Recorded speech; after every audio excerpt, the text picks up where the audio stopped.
Kalau awak berminat untuk grab botol kosong di beg kuning.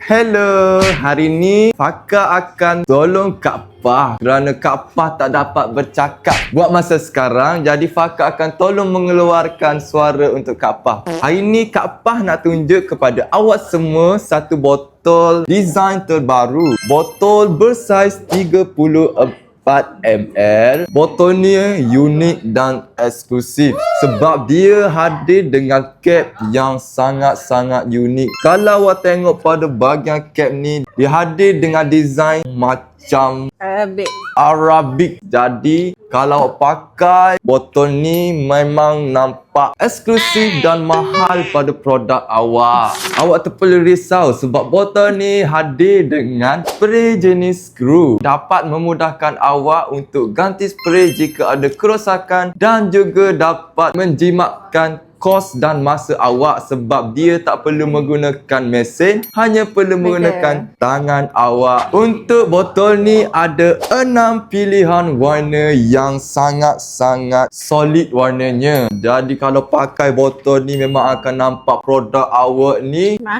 mahal.